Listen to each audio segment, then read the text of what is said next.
जगद्गुरू तुकोबाराय आणि तिसरे जगद्गुरू म्हणजे भगवत पूज्यपाद शंकराचार्य महाराज. या दोन जगद्गुरूंचा जर आपण विचार केला, तुकोबारायांचा आणि भगवान कृष्ण परमात्म्याचा, या दोन जगद्गुरू पदवीमध्ये थोडासा फरक आहे महाराज.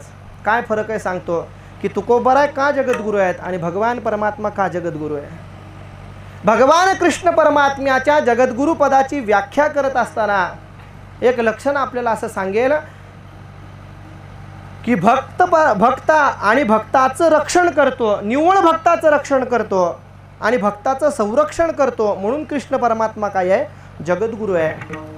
पण जगद्गुरू तुकोबारायांचं वर्णन करताना मात्र सकल जगदोद्धारकत्वावच्छिन्नत्वम श्री संत तुकाराम महाराज जगद्गुरुत्वम. भगवान परमात्मा फक्त भक्ताचं रक्षण करतो.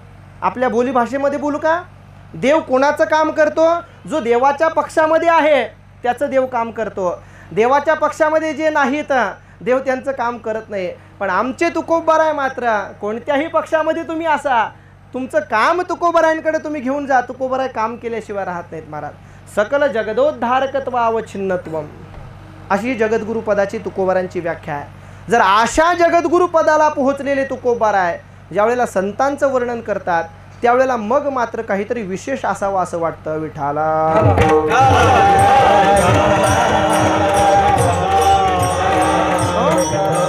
याचाच अर्थ संत वर्णन करण्याकरता इतराचं काम नाही. संत वर्णन करणं हे सामान्याला जमणार नाही, एवढा एक बोध या वाक्यातून आपल्याला घ्यायचा आहे महाराज. जर तुकोबाराय वर्णन करतायत, जगद्गुरू तुकोबाराय वर्णन करतायत, तर सामान्याला संतांचं वर्णन करता येणं शक्य नाही. अनेक प्रमाण आपल्याला सांगता येतील महाराज. कारण संत महिमा, संत वर्णन हे शाब्दिकाने वर्णन करण्या इतपत सहज आणि सोपं नाही महाराज. शाब्दिकाचे काम नाही येथे. जर इथं शाब्दिकाचं काम नाही आहे, शाब्दिक कोणाला म्हणायचं, मुळामध्ये शाब्दिकाचं काम नाही, आपण ऐकतोच. शब्दज्ञानी म्हणायचं कोणाला, ज्यानं अनेक ग्रंथांचं अवलोकन केलेलं आहे, ज्याला याची टोपी त्याच्या डोक्यावर करता येते व्यवहारामध्ये, आपली जी म्हण आहे त्याला शब्दज्ञानी म्हणा. आणि असा शाब्दिक तुकोबाराय सांगतात संत वर्णन करण्याकरता गेला त्याला ते वर्णन करता येणं शक्य नाही महाराज. तुकोबाराय थोडंसं पराकोटीचं बोलतात. संतांचं वर्णन करण्याकरता इतराचं काम नाही महाराज. भक्ताचा महिमा भक्तची जाणती दुर्लभ या गती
दुर्लभ या गती आणिकासी. जगद्गुरु तुकोबाराय सांगतात भक्ताचा महिमा भक्तची जाणती. भक्तची जाणती म्हणत असताना तुकोबाराय चकारार्थी बोलतात महाराज की हा महिमा इतरांना सांगणं शक्यच नाही महाराज. हा महिमा फक्त भक्ताचा महिमा भक्तालाच सांगता येईल.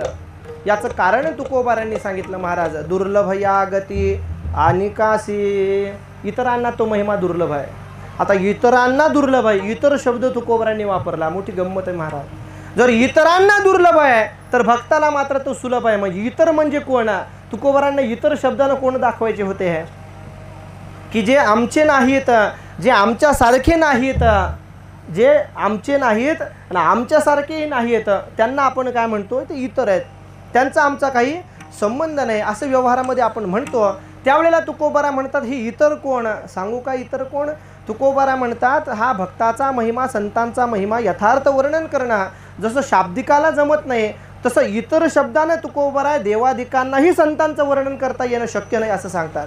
इतर शब्दानं महाराज, इतर शब्दांनी आपल्यासारखे नाही येतं, दोन हाताचे, दोन पायाचे, दोन डोळ्याचे, असे नाहीत, जे चैतन्य स्वरूप आहेत असे देव लोक जे आहेत, जे अमृत प्राशन करणारे आहेत, इतर आपल्यासारखे नाहीत, आपण चहा पितो, जे इतर आहेत अमृत पिणारे आहेत, त्या देवादिकांनाही संतांचं वर्णन करता येणं शक्य नाही. तुकोबराय म्हणतात इतर, ते इतर कुठं सांगितलं? तुकोबरायांनी सांगितलं. तुकोबरायांनी याच्याकरता एक दाखला दिला महाराज. तुकोबराय म्हणतात, मी एक वेळेला ज्ञानेश्वरी वाचत होतो, हे इतर शब्दांनी देवच का घ्यायचे म्हणून तुम्हाला सांगतो. तुकोबराय म्हणतात, मी 18वा अध्यायाचं पारायण करत होतो, त्या पारायणाच्या वेळेला भगवान श्रीकृष्ण परमात्म्यानं संतांचं वर्णन करण्याकरता म्हणून स्वतः प्रवृत्त झाला. ज्ञानोबारायांनी देवाच्या मुखामधले एक वचन ज्ञानेश्वरीमध्ये घातलं 18व्या अध्यायामध्ये, आत्मज्ञाने चोखडी. भगवान परमात्मा संतांचं वर्णन करायला निघाला. संत वर्णन करण्याकरता म्हणून ज्ञानोबारायांनी देवाच्या मुखातले शब्द सांगितले की आत्मज्ञाने चोखडी. चोखडी शब्दाचा अर्थ चोख आणि आत्मज्ञाने, चोख आत्मज्ञान ज्यांच्यापाशी आहे असं अर्धवर्णन भगवान परमात्म्याने केलं. केल्यानंतर भगवान परमात्म्याने आता काय केलं महाराज? इतर शब्द सांगतोय आपण की इतरांनाही ते जमणं शक्य नाही. भगवान परमात्म्याने संतांचं वर्णन करण्याकरता म्हणून एक वचन खर्ची घातलं. अर्धी ओवी माऊली सांगतात, पण या ओवीचं पुढचं चरण माऊली सांगू लागले की संत हे माझीच रूपडी आहे. देव गेला संतांचं वर्णन करायला, पण करून बसला स्वतःचंच वर्णन. म्हणून भक्ताचा महिमा भक्तची जाणती, दुर्लभ या गती आणि काशी. इतरांना ते जमणं शक्य नाही, देवाला तर ते जमणं शक्यच नाही महाराज. मग संतांचं वर्णन कोण करावं, कुणी करावं? तर भक्ताचा महिमा भक्तची जाणती. म्हणून तुकोबराय सांगतात, या संतांचं वर्णन करायचं असेल तर माझ्यासारखं व्हा, इतरांना ते वर्णन करता येणं शक्य नाही महाराज. तुका म्हणे अंगी व्हावे ते आपण, तरीच महिमान येईल कळो. त्यांच्यासारखं व्हावं लागेल, त्यावेळेला संत महिमा संत वर्णन करता येणं आपल्याला शक्य आहे महाराज. विठाला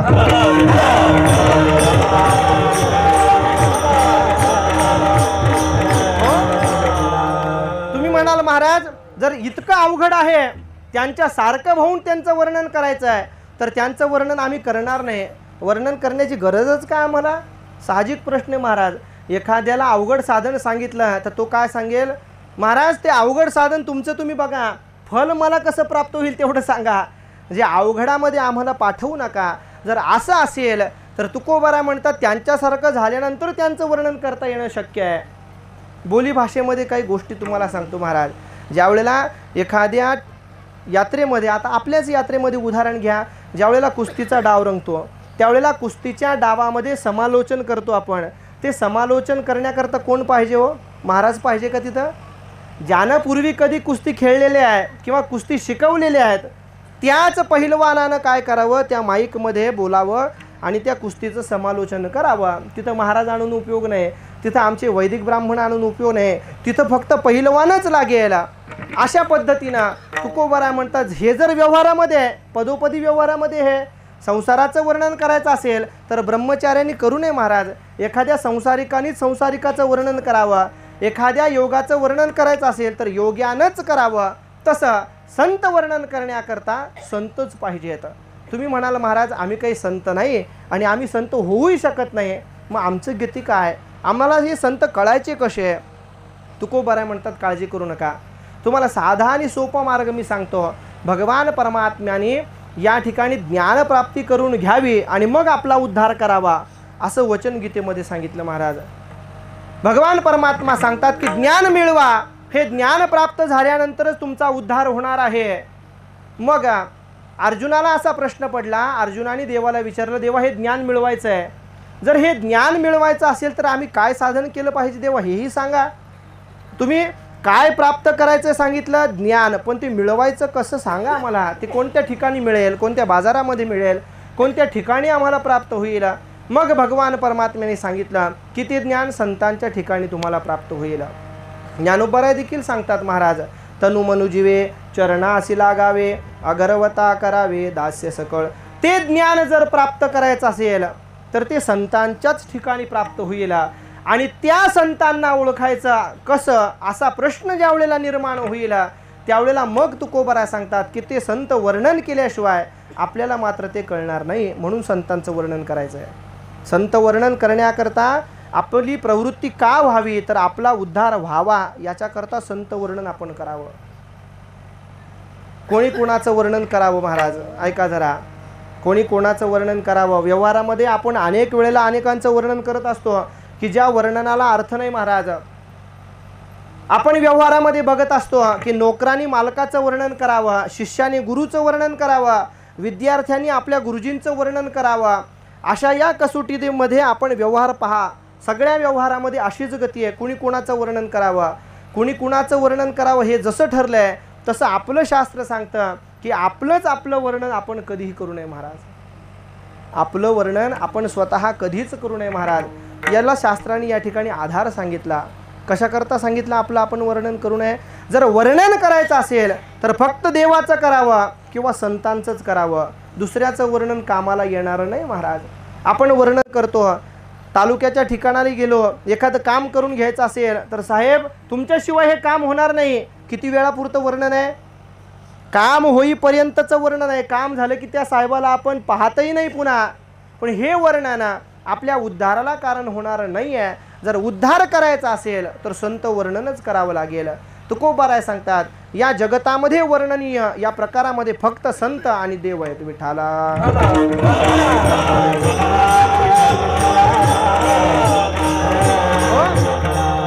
ऐका, या जगतामध्ये काही लोक माननीय आहेत, या जगतामध्ये काही लोक आदरणीय आहेत, या जगतामध्ये काही लोक वर्णनीय आहेत आणि या जगतामध्ये काही लोक त्यजनीय आहेत महाराज. या जगतामध्ये काही लोक माननीय आहेत की ज्यांना फक्त मानावंच लागतं. दर पंचवार्षिकला ते आपल्याकडे येतात, आपल्याकडून काहीतरी मागून घेतात, आपण त्यांना काय करतो? फक्त मानतो. याच्या पलीकडं आपण त्यांचं काही गौरव करत नाही. त्याच्याविषयी न बोललेलं बरं, आणि हे क्षेत्रही नाही आपलं बोलण्याचं.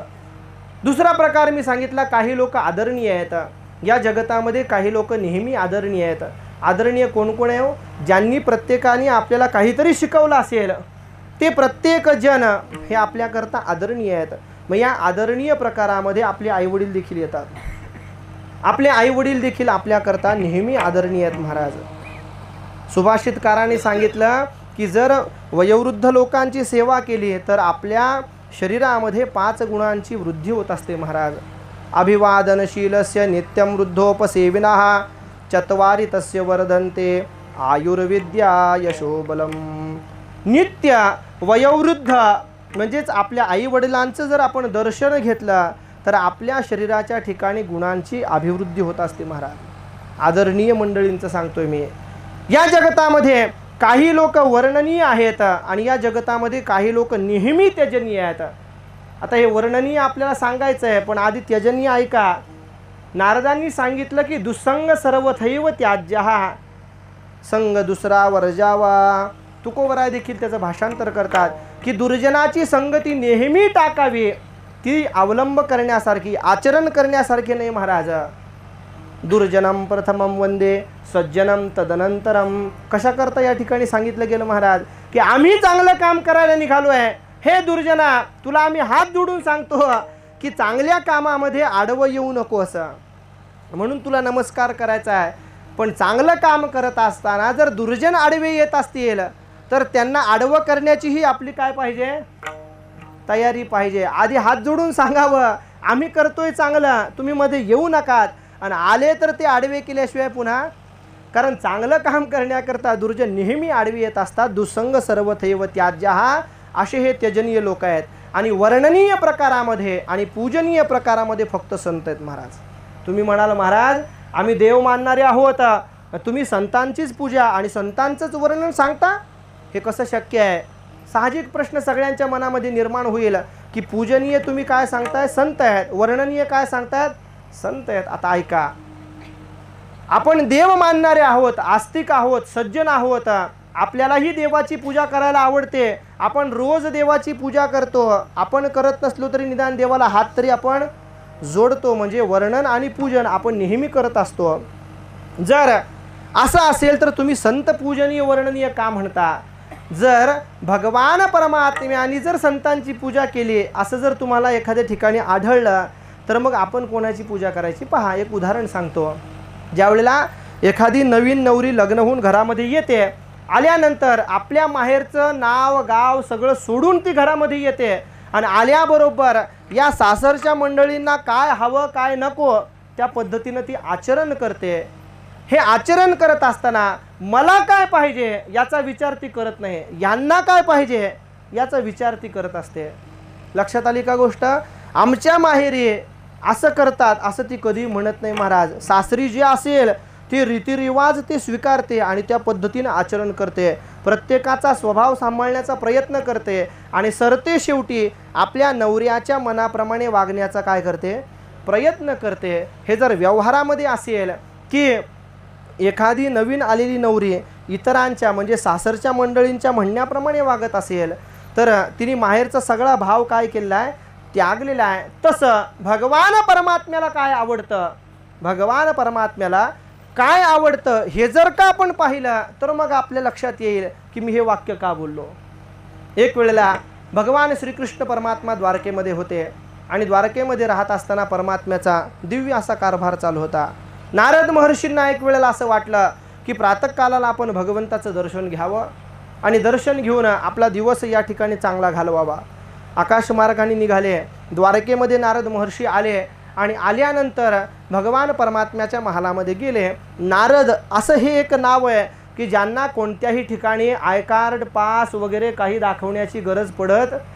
त्रैलोक्यामध्ये त्यांचं भ्रमण नित्य आहे आणि या नारदांना कोठेही प्रतिबंध नाही असे हे नारद आहेत. पण तरी देखील महालातून महालात गेल्यानंतर आतल्या घरामध्ये गेल्यानंतर मात्र सेवकांनी नारदांना अडवलं आणि नारदांना अडवल्यानंतर परत येतील किंवा थांबतील ते नारद कसले? कळालं का? अडवल्यानंतर थांबतील किंवा परत येतील ते नारद कसले महाराज? आता आश्चर्य झालं नारदांना, आपल्याला अडवलं आहे. मग नारदांनी विचारलं सेवकांना, काय रे मला का अडवता, मला ओळखलं नाही का? म्हणायची गरजच नाही. सेवकांनी सांगितलं महाराज क्षमा करा पण भगवान परमात्मा अत्यंत खाजगी कामामध्ये आहेत आणि देवाने सांगितलंय कोणालाही आत सोडू नका. सेवकांनी सांगितलं कोणालाही आत सोडू नका. नारद म्हणतात या कोणालाही या शब्दामध्ये जग आहे, मी नाही. नारदांनी त्यांना बाजूला केलं, आतमध्ये गेले. पुन्हा नारदांना अडवलं. नारदांनी पुन्हा तोच प्रकार केला. तिसऱ्या दारामध्ये मात्र नारदांना प्रवेशच मिळेना महाराज. त्या सेवकांनी सांगितलं महाराज पाया पडतो तुमच्या, आमची नोकरी जाईल पण तुम्ही आत जाऊ नका, थोडा वेळ थांबा, देव बाहेर येतील, आल्यानंतर देवाशी बोला. नारदांनी सांगितलं मी बोलायला आलोच नाही, मी देवाचं दर्शन करण्याकरता आलो आहे आणि भगवान परमात्म्याला मला भेटायचं आहे. मग सेवकांनी सांगितलं महाराज एक सांगू का, भगवान परमात्मा पूजेमध्ये आहेत. हे वाक्य ऐकल्याबरोबर नारदांनी कान खाजवले महाराज. नारद म्हणतात काय म्हणालात रे? अहो नारदा भगवान परमात्मा पूजेमध्ये आहेत. नारद म्हणतात हे वाक्यच चुकीचं आहे, हे वाक्यच चुकीचं आहे. ह्या जगाने ज्याची पूजा करावी तो काय करतोय? पूजा करतोय. हे वाक्य ऐकल्याबरोबर नारद म्हणाले हे खोटं आहे, मला पाहू द्या. त्यांनाही बाजूला केला आणि बाजूला केल्यानंतर भगवान परमात्मा आपल्या देवघरामध्ये बसून पूजा करत होते. पूजा झालेली होती आणि पूजा झाल्यानंतर भगवान परमात्म्याचं काम चालू होतं अक्षदा वाहण्याचं. यज्ञेन यज्ञमय भगवान परमात्मा मंत्रपुष्पांजली म्हणत होते आणि भगवान परमात्म्यानं अक्षता वाहिल्या, फुलं वाहिल्या. यानी कानी जे पापाने भगवान परमात्म्याने केलं महाराज आणि साष्टांग नमस्कार परमात्म्याने केला. त्याच वेळेला नारद तिथं आले. नारदांनी देवाचे पाय मागून पकडले आणि मग देव उठून उभे राहिले आणि नारदांना विचारलं नारदा केव्हा आलात?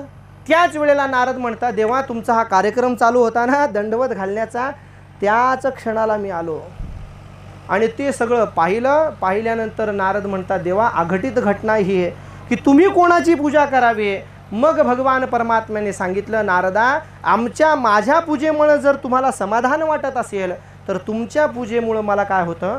समाधान प्राप्त होतं. म्हणून भगवान परमात्म्याच्या देवघरामध्ये शुकसनकाधिकांपासून निवृत्तीनाथ ज्ञानदेव तुकाराम मुक्ताबाई जनाबाई पर्यंत सगळ्यांच्या मूर्त्या होत्या आणि त्या मूर्त्यांची पूजा परमात्मा रोज करत होते. तुकोबारा त्याचं वर्णन करतात महाराज. निर्गुण आकार झाला गुणवंत, निर्गुण आकार झाला गुणवंत, झाले दंडवता पूजोनिया घाले दंडवता.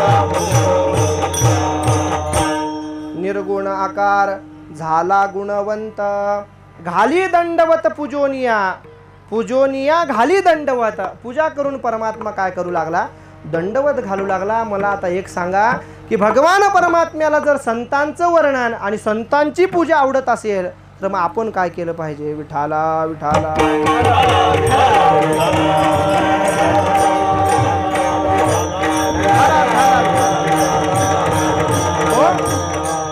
जर भगवान परमात्म्याला स्वतः त्यांचं वर्णन आणि त्यांची पूजा आवडत असेल तर माझं वाक्य बरोबर आहे की नाही सांगा, की या जगतामध्ये पूजा आणि वर्णन फक्त संतांचंच करावं, देवाची पूजा करू नये असं नाही.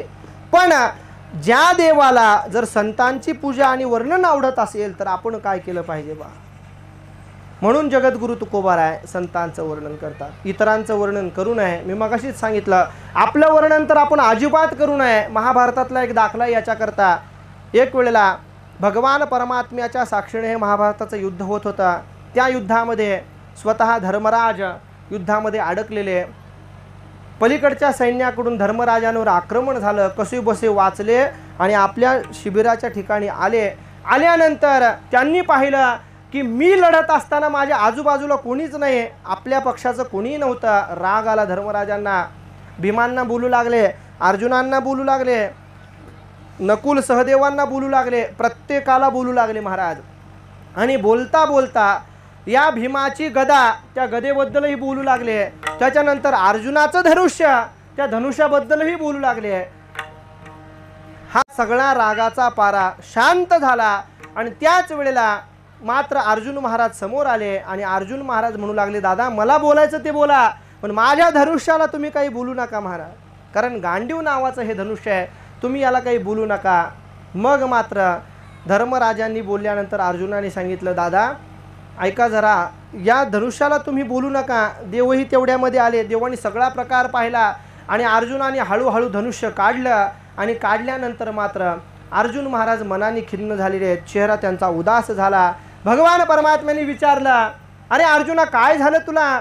मग अर्जुनाने सांगितलं, देवा मी एक पण केला होता. पण देवानी विचारलं, मला न विचारता कोणता पण केला रे? मग देवानी सांगितलं. विचारल्यानंतर अर्जुन म्हणू लागले, देवा मी एक पण केला होता, या गांडीव नावाच्या धनुष्याला जो कोणी बोलेल मी त्याला जिवंत ठेवणार नाही. देवानी सांगितलं, ठीक आहे, जे बोलले असतील त्यांना मारून टाक. मी निघालो. भगवान परमात्मा तिथून निघाले. निघाल्यानंतर अर्जुनाने सांगितलं, देवा असं जाऊ शकत नाही, तुम्ही या संकटातून सोडवा मला. आता या संकटातून सोडवा म्हटल्यानंतर भगवान परमात्मा अर्जुनांच्या जवळ आले आणि अर्जुनांना सांगतात, एक मार्ग सांगू का, एक मधला रस्ता सांगू का? भगवान परमात्म्याने असं म्हटल्यानंतर अर्जुन म्हणतात, देवा तुमच्याशिवाय आम्हाला कोण आहे? द्वारकेचा राणा पांडवा घरी, देवा तुमच्याशिवाय आम्हाला कोणी नाही, मग तुम्ही मला काहीतरी मधला मार्ग सांगा. देव सांगण्याकरता प्रवृत्त झाले. देवानी सांगितलं, गांडीव धनुष्याबद्दल जर तुझे दादा बोलले असतील तर एक काम कर, तू त्यांना मारण्याचा म्हणजे गांडीव धनुष्याबद्दल बोलणाऱ्याचा वध करण्याची प्रतिज्ञा केलेली आहे, तर तू तुमच्या दादाला मारू शकत नाही. पण मधला मार्ग म्हणून तुला मी सांगतो, तू एक काम कर, तू तुझ्या मोठ्या भावाला या ठिकाणी अपशब्द बोल, शिव्या दे. हे शिव्या देणं आणि अपशब्द बोलणं म्हणजे त्याला मारण्यासारखंच आहे. प्रत्यक्ष शस्त्राने मारण्याची गरज नाही. हे महाभारतातलं वचन आहे महाराज. अर्जुन महाराज बोलू लागले. पुढेही कधी चान्स मिळणार नव्हता, आधी कधी मिळाला नव्हता मोठ्या भावाला बोलण्याचा.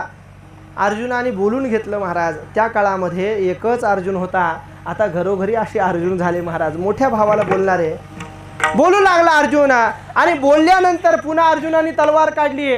तलवार काढल्यानंतर एकांतामध्ये अर्जुन जाऊ लागला. देव त्याच्या मागं मागं गेले महाराज. आणि अर्जुनानं काय केलं, तलवार काढली, हातामध्ये धरली. देवानी विचारलं, अर्जुन आता काय? मग अर्जुन म्हणू लागला, देवा मी एक अजून प्रतिज्ञा केली होती. देव म्हणतात, अर्जुना या रिकाम्या गोष्टी तुला करायला कोणी सांगितल्या? अरे मी पाठीराखा असताना या भानगडी करतोस कशाला तू?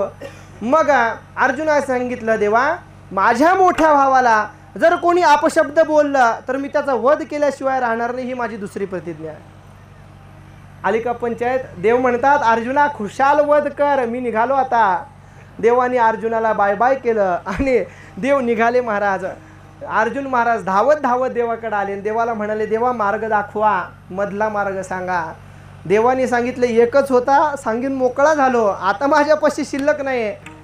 देवाला दया आली महाराज. देवाने सांगितलं अर्जुना एक काम कर, तुलाच तुझा वध करायचा आहे पण तू तुझा वध करू शकत नाही. मग एक काम कर, तू काय कर, तू तुझंच वर्णन कर, म्हणजे तुझा वध केल्यासारखं तुला होईल.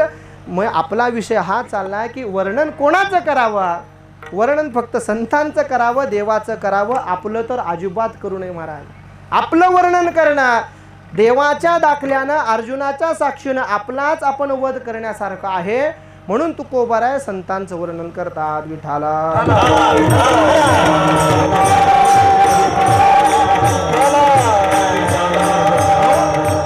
मग जगद्गुरु तुकोबाराय संतांचं वर्णन करण्याकरता प्रवृत्त झाले आणि वर्णन करू लागले. पण वर्णन करत असताना तुकोबारायांनी मात्र 2 कसोटी लावल्या महाराज.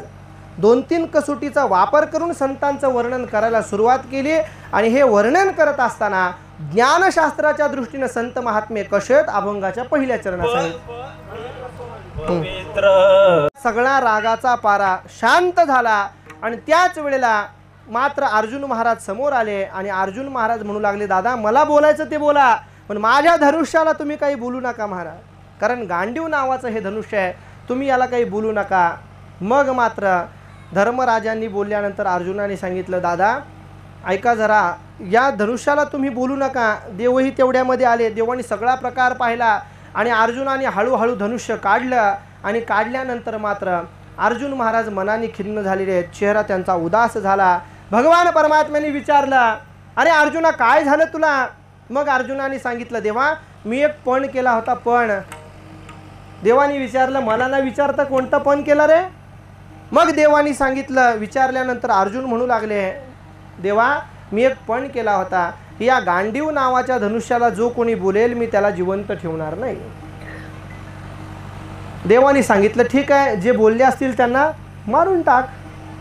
मी निघालो. भगवान परमात्मा तिथून निघाले. निघाल्यानंतर अर्जुनाने सांगितलं, देवा असं जाऊ शकत नाही, तुम्ही या संकटातून सोडवा मला. आता या संकटातून सोडवा म्हटल्यानंतर भगवान परमात्मा अर्जुनांच्या जवळ आले आणि अर्जुनांना सांगतात, एक मार्ग सांगू का, एक मधला रस्ता सांगू का? भगवान परमात्म्याने असं म्हटल्यानंतर अर्जुन म्हणतात, देवा तुमच्याशिवाय आम्हाला कोण आहे? द्वारकेचा राणा पांडवा घरी, देवा तुमच्याशिवाय आम्हाला कोणी नाही, मग तुम्ही मला काहीतरी मधला मार्ग सांगा. देव सांगण्याकरता प्रवृत्त झाले. देवानी सांगितलं, गांडीव धनुष्याबद्दल जर तुझे दादा बोलले असतील तर एक काम कर, तू त्यांना मारण्याचा म्हणजे गांडीव धनुष्याबद्दल बोलणाऱ्याचा वध करण्याची प्रतिज्ञा केलेली आहे, तर तू तुमच्या दादाला मारू शकत नाही. पण मधला मार्ग म्हणून तुला मी सांगतो, तू एक काम कर, तू तुझ्या मोठ्या भावाला या ठिकाणी अपशब्द बोल, शिव्या दे. हे शिव्या देणं आणि अपशब्द बोलणं म्हणजे त्याला मारण्यासारखंच आहे. प्रत्यक्ष शस्त्राने मारण्याची गरज नाही. हे महाभारतातलं वचन आहे महाराज. अर्जुन महाराज बोलू लागले, पुढेही कधी चान्स मिळणार नव्हता, आधी कधी मिळाला नव्हता मोठ्या भावाला बोलण्याचा. अर्जुनाने बोलून घेतलं महाराज. त्या काळामध्ये एकच अर्जुन होता, आता घरोघरी असे अर्जुन झाले महाराज, मोठ्या भावाला बोलणारे. बोलू लागला अर्जुन. आणि बोलल्यानंतर पुन्हा अर्जुनाने तलवार काढली. तलवार काढल्यानंतर एकांतामध्ये अर्जुन जाऊ लागला. देव त्याच्या मागं मागं गेले महाराज. आणि अर्जुनानं काय केलं, तलवार काढली, हातामध्ये धरली. देवानी विचारलं, अर्जुन आता काय? मग अर्जुन म्हणू लागला, देवा मी एक अजून प्रतिज्ञा केली होती. देव म्हणतात, अर्जुना या रिकाम्या गोष्टी तुला करायला कोणी सांगितल्या? अरे मी पाठीराखा असताना या भानगडी करतोस कशाला तू? मग अर्जुनाने सांगितलं, देवा माझ्या मोठ्या भावाला जर कोणी अपशब्द बोललं तर मी त्याचा वध केल्याशिवाय राहणार नाही, ही माझी दुसरी प्रतिज्ञा आहे. आली का पंचायत? देव म्हणतात, अर्जुना खुशाल वध कर, मी निघालो आता. देवाने अर्जुनाला बाय बाय केलं आणि देव निघाले महाराज.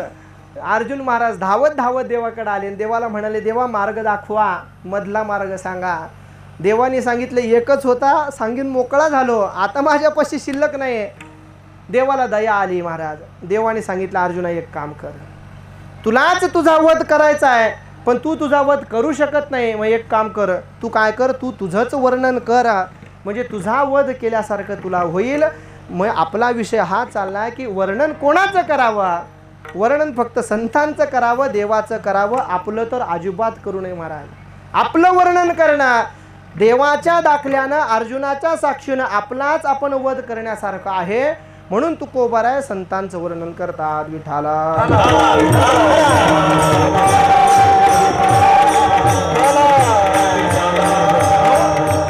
मग जगद्गुरु तुकोबाराय संतांचं वर्णन करण्याकरता प्रवृत्त झाले आणि वर्णन करू लागले. पण वर्णन करत असताना तुकोबारायांनी मात्र 2 कसोटी लावल्या महाराज. 2-3 कसोटीचा वापर करून संतांचं वर्णन करायला सुरुवात केली. आणि हे वर्णन करत असताना ज्ञानशास्त्राच्या दृष्टीने संत महात्मे कसे आहेत अभंगाच्या पहिल्या चरणामध्ये संतांचं वर्णन करून सांगतात. पहिलाच शब्द जगद्गुरु तुकोबारायांनी पवित्र वापरला महाराज. संत महात्मे कसे आहेत? पवित्र आहे. संत महात्म्यांना पवित्र म्हणत असताना जगद्गुरु तुकोबारायांनी संतांना पवित्र का म्हटलं असेल? कल्पना करा थोडीशी. संत पवित्र आहेत असं ज्या वेळेला आपण म्हणतो तसं संतच पवित्र आहेत का असं तुम्हाला विचारतो मी महाराज. संत पवित्र आहेत तुकोबाराय सांगतात, पण मी म्हणतो संतच पवित्र आहेत का? जगतामध्ये अनेक गोष्टी अशा आहेत की ज्या पवित्र आहेत. ऐका जरा आता. जगतामध्ये अनेक गोष्टी अशा पवित्र आहेत. जर संत पवित्र म्हटले तर इतर गोष्टी पवित्र नाहीत का? भगवान परमात्म्याच्या संबंधानं बोलत असताना भगवान परमात्मा काय आहे? पवित्र आहे. भगवंताला आपण पवित्र मानतो महाराज. भगवान परमात्मा पवित्र आहे. तो पवित्र असणारा परमात्मा त्याचं स्मरण केल्याबरोबर जीव काय होतो? पवित्र होतो. पवित्राणाम पवित्रम यो मंगलानांच मंगलम. भगवान परमात्मा पवित्र आहे. तो पवित्र परमात्मा ज्यांनी ज्यांनी आठवला ते सगळे काय आहे? पवित्र आहेत महाराज. या जगतामध्ये अनेक अशा गोष्टी आहेत की ज्या पवित्र आहेत, नेहमी पवित्र आहेत. काय पवित्र आहे जगतामध्ये? गाय पवित्र आहे जगतामध्ये. गाय पवित्र आहे महाराज जगतामध्ये. त्याच्यानंतर गंगा पवित्र आहे. या गंगेचं स्नान केल्यानंतर आपले दोष जातात असं नाही. वाचे म्हणता गंगा गंगा नुसतं स्मरण केल्याबरोबर गंगा गंगेती यो ब्रूयात. अहो कुठं लांबच्या लांब असणारी गंगा तिचं या ठिकाणी स्मरण केल्यानंतर आपल्याला काय होतं?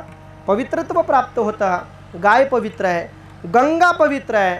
गंगेच्या नंतर मृगाजीन पवित्र आहे. हरणाचं कातडं हे अतिशय पवित्र आहे. योगी लोक साधना करण्याकरता किंवा तप करण्याकरता ते वापरतात. त्याला कोणत्याही प्रकारचा दोष लागत नाही म्हणून तेही पवित्र सांगितलं गेलं. या सगळ्यामध्ये तात्काळ पवित्रत्व प्राप्त करून देणारी गोष्ट कोणती आहे? तर गंगा आहे. गाय रस्त्याने चालली तर आपण तिला काय करतो? स्पर्श करतो. कारण गाय ही नेहमी पवित्र आहे महाराज. बोलू का आता? गाय ही जिवंतपणी पवित्र सांगितली, पण मेल्यानंतर मात्र गाय अपवित्र आहे. मेलेल्या गायीला आपण स्पर्श करू शकत नाही महाराज. तिला आपण खड्ड्यामध्ये पुरतो, माती करतो, पण मेल्यानंतर गायीला पवित्र शास्त्र मानत नाही. पण गंगा मात्र काय आहे? पवित्र आहे. ती इतकी पवित्र आहे महाराज. गंगेमध्ये आपण स्नान करतो. आता त्या गंगेचं जर पवित्रत्व सांगायचं असेल तर ज्यावेळेला आपण ज्या ठिकाणी गंगा आहे तिथं स्नानाला जातो, बाटलीमध्ये भरून गंगा घेऊन येतो. ज्यावेळेला ती आणलेली गंगा येताना गढूळ असते, तिला एक 8-15 दिवस तसं बाटलीमध्ये ठेवा, त्यातलं पाणी काय होतं? पुन्हा शुद्ध होतं महाराज. हे गंगेचं पवित्रत्व आहे. अशी ही गंगा पवित्र आहे. आणि अशी पवित्र असणारी गंगा आणि त्या गंगेचं नित्यस्मरण आपल्याला व्हावं म्हणून आपल्या पूर्वजांनी एक योजना करून ठेवली होती महाराज, की नाही काही निदान तर स्नान करताना आपल्याला गंगेचं स्मरण व्हावं महाराज. गंगेच यमुनेचैव गोदावरी सरस्वती नर्मदे सिंधू कावेरी जलेस्मिन सन्निधौ कुरु.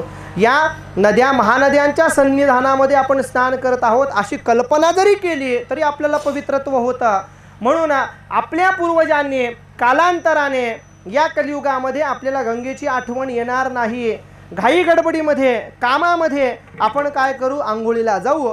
आणि आंघोळीला गेल्यानंतर कोणत्याही देवतेचं स्मरण आपल्याला होणार नाही म्हणून आपल्या पूर्वजांनी एक योजना करून ठेवली होती महाराज, की निदान त्या भांड्याकडे पाहिलं तरी आपल्याला गंगेचं काय व्हावं?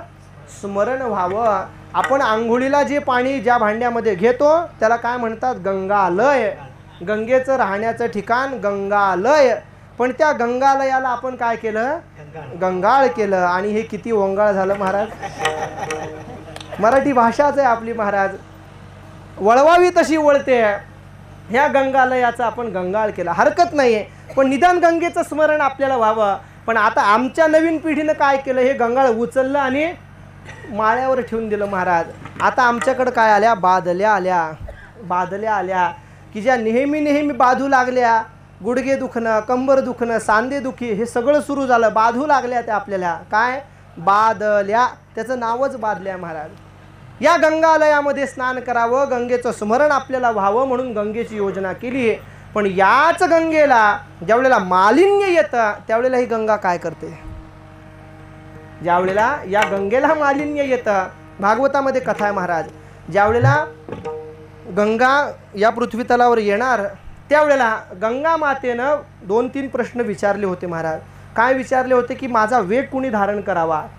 भगवान शंकरांनी सांगितलं मी मस्तकावर धारण करतो, मी या ठिकाणी वेगाला सांभाळतो. पण दुसरा महत्त्वाचा प्रश्न होता की सगळे लोक माझ्यामध्ये येतील, स्नान करतील, त्यांचं पातक मला लागेल आणि मला मालिन्य येईल.